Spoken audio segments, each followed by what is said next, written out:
Olá, pessoal, tudo bem com vocês? Meu nome é Márcia, sou professora de língua portuguesa, redação e ciências. Gostaria de iniciar essa videoaula pedindo a Deus que abra o entendimento de vocês, abençoe vocês grandemente, que vocês possam compreender todo o conteúdo aqui explicado. Amém?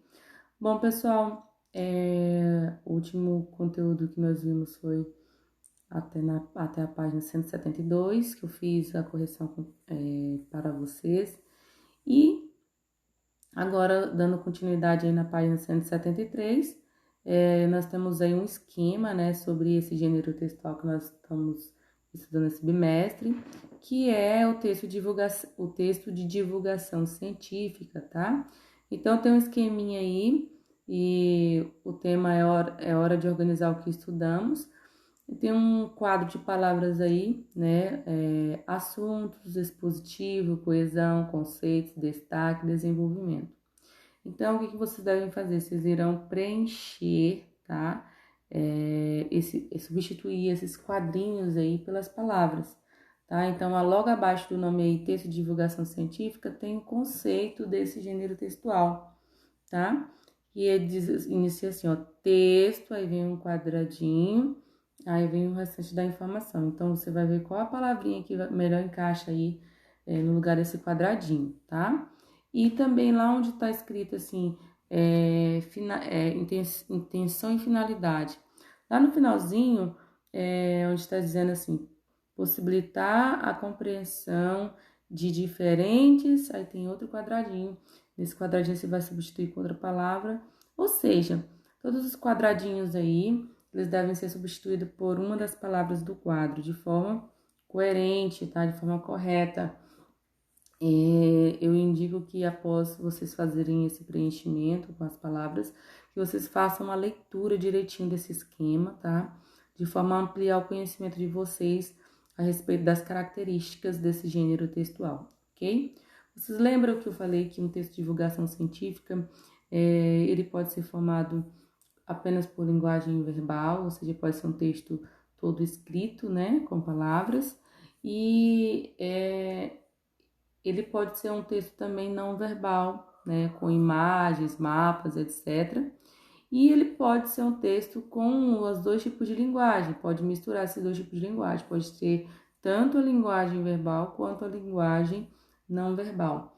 E esse texto, ele pode vir, quer dizer, dados científicos, eles podem ser representados por meio de textos, de mapas, de gráficos, de infográficos, tá?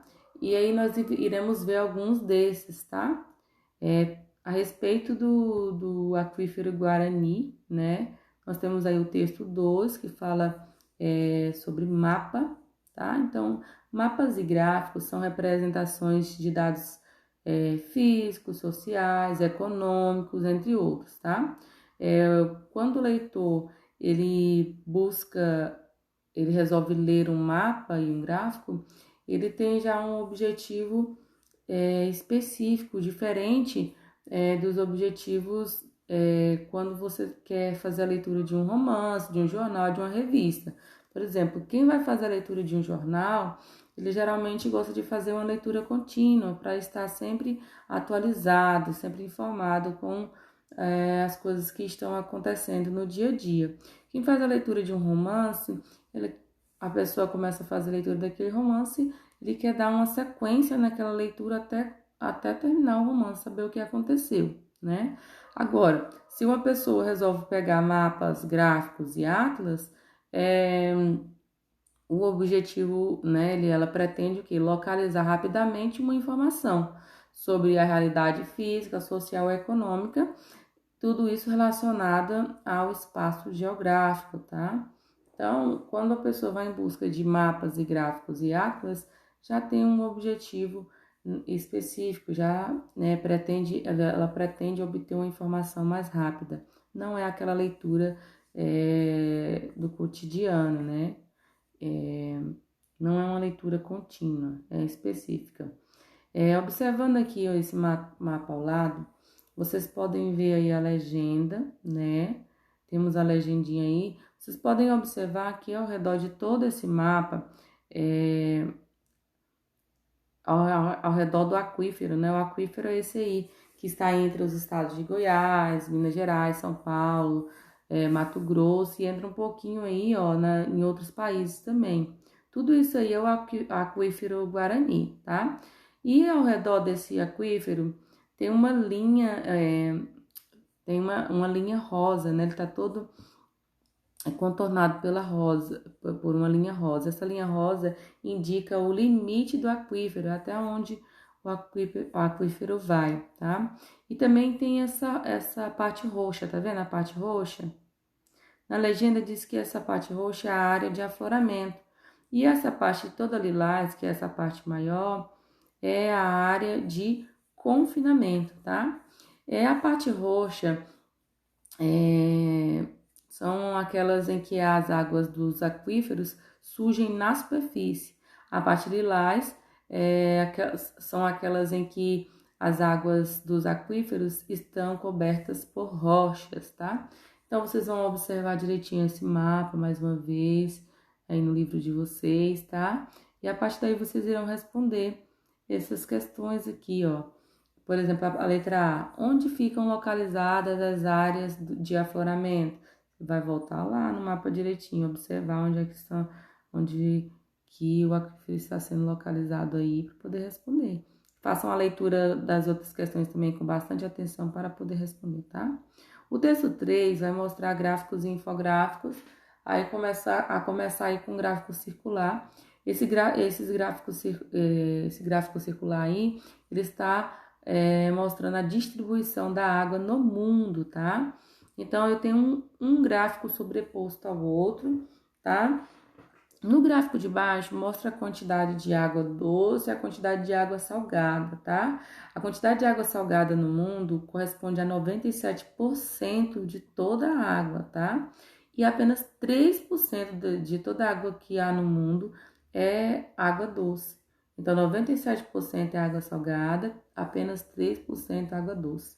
E a partir desses 3% foi criado esse mapa logo acima aí, em que desses 3% de água, 71% é água congelada, 18% depósitos subterrâneos, 7% apenas lagos e cursos de água e 4% unidade de ar, né? Então, a quantidade de água do planeta é pouca, por isso devemos cuidar direitinho. Vocês vão analisar esse gráfico, né, circular, e para responder aí as questões 1, 2, 3, 4, 5, tá? Da página 174. Na página 175, nós temos aí o gráfico de barras. Esse gráfico de barras, como o nome já diz, ele é todo formado por barrinhas, tá? E ele está, ele representa aí a relação entre a distribuição da água doce, a área e a população nas 5 regiões do Brasil, tá? Então, eu tenho aí as regiões Norte, Centro-Oeste, Sul, Sudeste e Nordeste, tá? Essas barras, né, em azul, representa os recursos hídricos, tá? As barras marronzinhas é a superfície e as barras vermelhas a população, ok? E aí, referente a esse gráfico de barras aqui, nós temos aí as questões 1, 2, 3, 4 e 5, tá? E, por fim, nós temos aí infográfico, né? O que seria um infográfico? São textos informativos que combinam a linguagem verbal e não verbal. Então, no infográfico vai ter tanto a linguagem verbal quanto a linguagem não verbal, tá? Fala sobre o número, fala sobre o Guarani em números, né?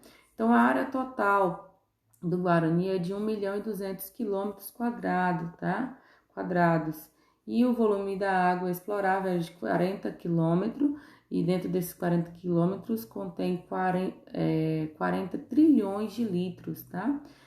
O tamanho desse aquífero Guarani corresponde a quase 5 estados de São Paulo, 5 vezes a área do estado de São Paulo, tá?